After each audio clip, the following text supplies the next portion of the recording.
Hi everyone, welcome back to my channel. तो इस video में हम पढ़ने वाले हैं एमिलोब्लास्टोमा के हिस्टोपैथोलॉजिकल वेरिएंट्स के बारे में। लास्ट क्लास में मैंने आपको उन वेरिएंट्स के नाम से फेमिलियर करवाया था that there are 6 types of histological variants of ameloblastoma. All of them are very very important. एक लॉन्ग नोट पूछा जा सकता है even for your MCQs and इनकी डायग्राम्स बहुत इंपॉर्टेंट है। तो फर्स्ट वाले से स्टार्ट करते हैं, that is follicular ameloblastoma. See follicular ameloblastoma इन सारे एमिलोब्लास्टोमास में से सबसे ज़्यादा कॉमन वैरायटी है। अगर हम यहाँ देखें, इस पिक्चर को मैं थोड़ा जूम करूँ हिस्टोपैथोलॉजिकल डायग्राम को, यू विल सी यहाँ पे see follicles are present, these are the follicles which are present. और फर्दर इन फॉलिकल्स को जूम करने पे मेरे को दिखेगा if this is the follicle, तो इनके जो पेरिफेरल सेल्स हैं, जो साइड पे सेल्स प्रेजेंट हैं, वो टॉल कॉलुमिनार सेल्स होते हैं। These are the tall columnar cells. वो किस तरीके से होते हैं? They are ameloblast like cells, they are ameloblast like cells. और जो सेंट्रल सेल्स होते हैं, जो बीच में सेल्स प्रेजेंट होते हैं इन फॉलिकल्स के, वो कुछ इस तरीके के होते हैं, पॉलीगोनल टाइप के सेल्स होते हैं जो स्टीलेट रेटिकुलम को रिजेंबल करते हैं। So they are known as stellate reticulum like cells. यही एक दो चीज़ें आपको इसमें याद रखनी है that this is the most common variant. And as discussed, जो पेरिफेरल सेल्स हैं वो टॉल कॉलुमिनार सेल्स हैं, they are ameloblast like cells. And जो सेंट्रल सेल्स हैं वो पॉलीगोनल सेल्स हैं, they resemble the stellate reticulum. If I further zoom it for you, ये आपका एक फॉलिकल है और आप देख रहे हो यहाँ पे ये आपके पेरिफेरल सेल्स हैं जो कि टॉल कॉलुमिनार सेल्स हैं which are known as ameloblast like cells. और जो सेंट्रल सेल्स आपको यहाँ दिख रहे हैं ये पॉलीगोनल सेल्स हैं जो स्टीलेट रेटिकुलम को रिजेंबल करते हैं, इसीलिए इसको बोला जाता है central stellate reticulum like cells. Okay, so they are your ameloblastomas follicles. They are the peripheral ameloblast like cells and we have the central stellate reticulum like cells। और इनके बीच में, इन follicles के बीच में ये जो present है, this is the connective tissue stroma। Okay, see, अब क्या होता है, जो आपने follicular टाइप पढ़ा, इसी फॉलिकुलर टाइप में कुछ कुछ चेंजेस हो जाएंगी तो हमको अदर टाइप्स ऑफ एमिलोब्लास्टोमा मिलेंगे। जैसे कि अगर फॉलिकुलर टाइप ऑफ एमिलोब्लास्टोमा के जो सेंट्रल सेल्स हमने अभी देखे उनमें स्क्वॉमस मेटाप्लेशिया हो जाता है, then that type of ameloblastoma is known as acanthomatous type of ameloblastoma which is the second histological variant of ameloblastoma. यानी अगर फॉलिकुलर टाइप ऑफ एमिलोब्लास्टोमा में जो हमने सेंट्रल सेल्स देखे, स्टीलेट रेटिकुलम लाइक सेल्स देखे, उसमें अगर स्क्वॉमस मेटाप्लेशिया हो जाता है then that is known as acanthomatous type, जो हम अभी आगे डायग्राम देखेंगे जिसकी। एंड अगर इस फॉलिकुलर टाइप ऑफ एमिलोब्लास्टोमा के सेंट्रल सेल्स में कुछ ग्रैन्यूलर चेंजेस हो रही हैं, मतलब ग्रैन्यूल्स जैसे स्ट्रक्चर्स आपको दिख रहे हैं, then that type of ameloblastoma is known as the granular ameloblastoma. And अगर इन सेंट्रल सेल्स में ऐसा कुछ हो रहा है कि वो basal cell morphology, basal cells की तरह आपको दिख रहे हैं, then that type of ameloblastoma is known as the basal cell ameloblastoma. I hope you got my point. हम इनके फर्दर टाइप्स के बारे में जो हमने अभी 3 डिस्कस किए उनको थोड़ा डिटेल में देखते हैं with the diagrams. So let's come to the acanthomatous ameloblastoma. As already told, यहाँ पे जो सेंट्रल सेल्स हैं वो स्क्वॉमस बन जाते हैं, दे अंडरगो स्क्वॉमस मेटाप्लेशिया। आपको पता है स्क्वॉमस सेल्स कैसे होते हैं? फ्लैट सेल्स होते हैं, जस्ट लाइक टाइल जैसे सेल्स हो जाते हैं, फ्लैट सेल्स हो जाते हैं। तो अगर सेंट्रल सेल्स स्क्वॉमस बन जाते हैं and they start producing keratin, ये केराटिन प्रोड्यूस करना शुरू हो जाते हैं, known as the keratin pearls. इनमें केराटिन पर्ल्स बनना शुरू हो जाते हैं, राइट। पहले हम इसकी डायग्राम को देखते हैं एक बार। ये तो आपको ऑलरेडी पता है कि ये आपके ये एक फॉलिकल, ये दूसरा फॉलिकल, इस तरीके से फॉलिकल्स प्रेजेंट हैं। और पेरिफेरल सेल्स तो सेम आपके फॉलिकुलर वैरायटी की तरह टॉल कॉलुमिनार सेल्स हैं। बट अब जो सेंट्रल सेल्स थे, जो पहले स्टीलेट रेटिकुलम लाइक थे यहाँ पे, जो आपके स्टीलेट रेटिकुलम लाइक सेल्स थे, अब क्या हुआ, उनमें स्क्वामस मेटाप्लेशिया हो गया।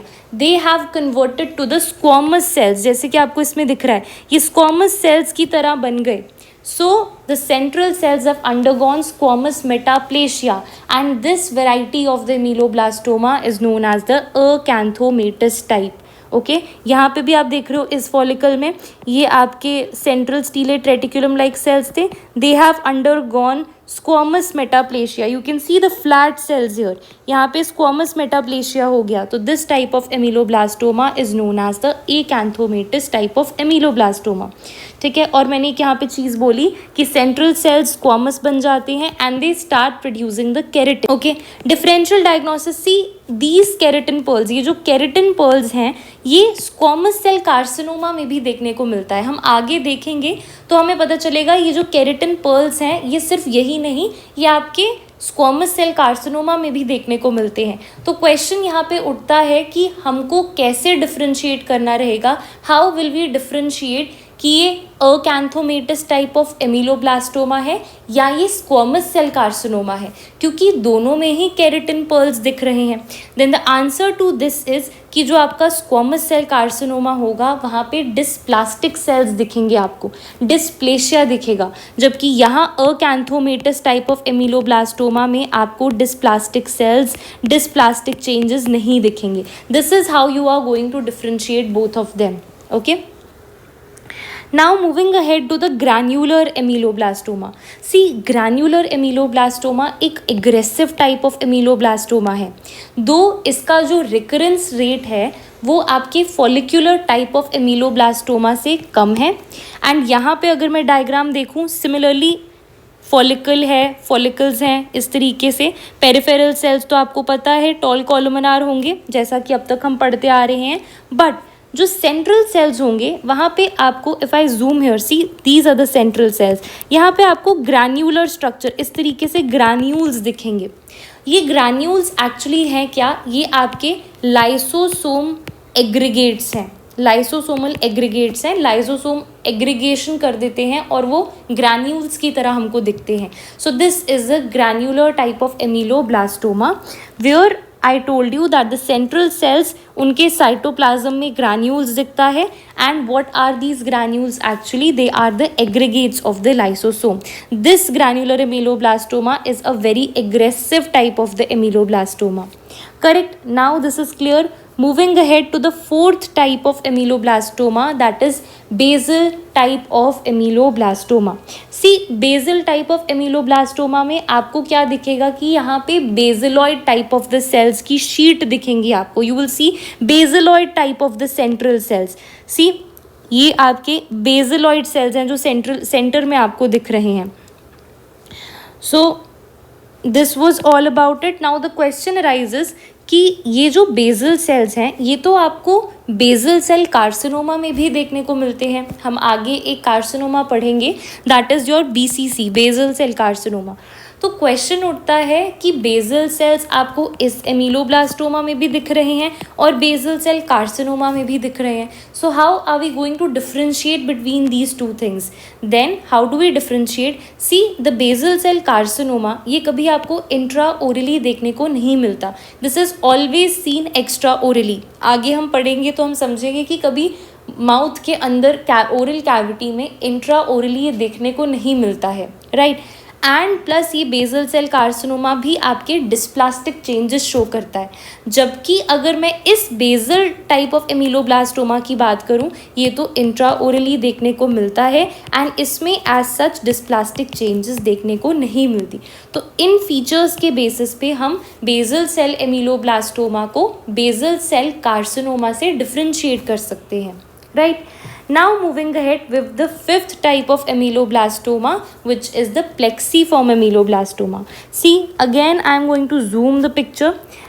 Basically जो आपका plexiform type of ameloblastoma होता है उसमें आप देख रहे हो कि जो आपका एपिथेलियम है ना वो एक दूसरे को फेस कर रहा है और वो दो पैरेलल रोज के फॉर्म में प्रेजेंट है। What do I mean? Let's understand.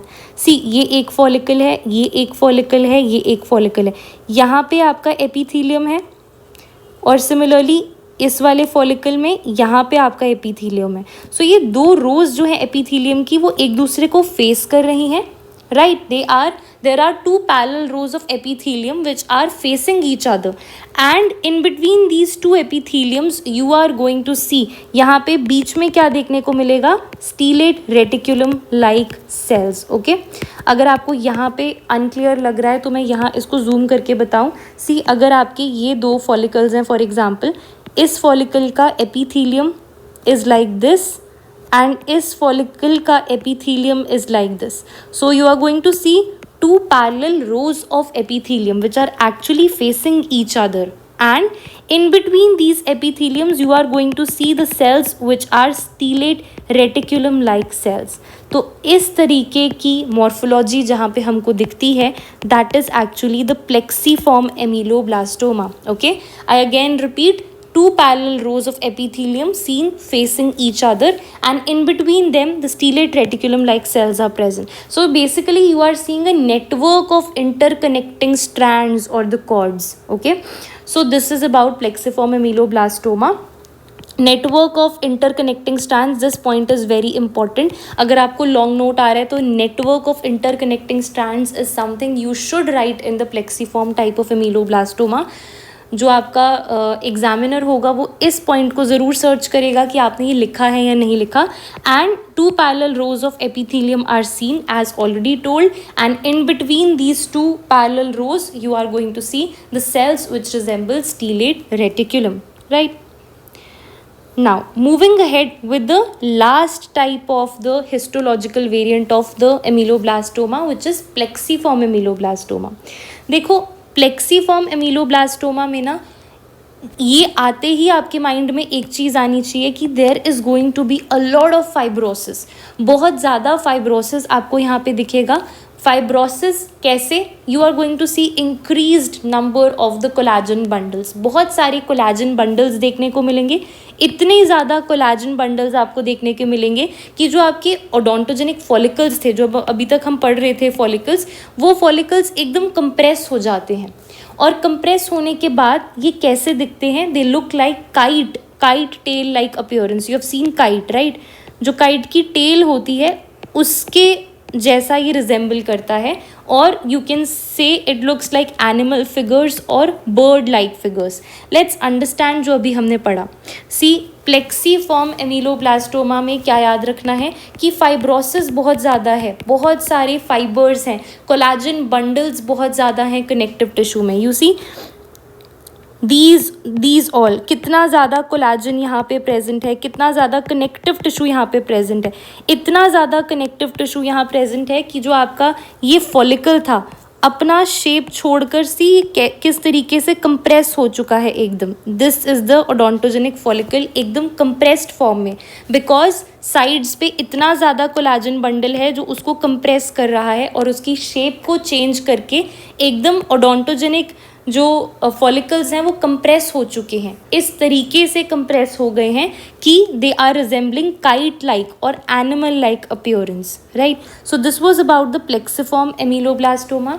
Guys, this was all for today's video, जहाँ पे हमने 6 वेरिएंट्स देखे एमीलोब्लास्टोमा के, हिस्टोलॉजिकल वेरिएंट्स देखे. नेक्स्ट वीडियो में we are going to discuss about, maybe it will be the last video for ameloblastoma, जहाँ पे हम यूनिसिस्टिक एमीलोब्लास्टोमा की बात करेंगे, पेरिफेरल एमीलोब्लास्टोमा की बात करेंगे, और इम्पॉर्टेंट 1-2 पॉइंट्स डिस्कस करेंगे related to that. So if you like the video, please don't forget to like, share and comment down below, and do subscribe to my channel for more such videos. Thank you so much for watching. We will meet super soon in the next video.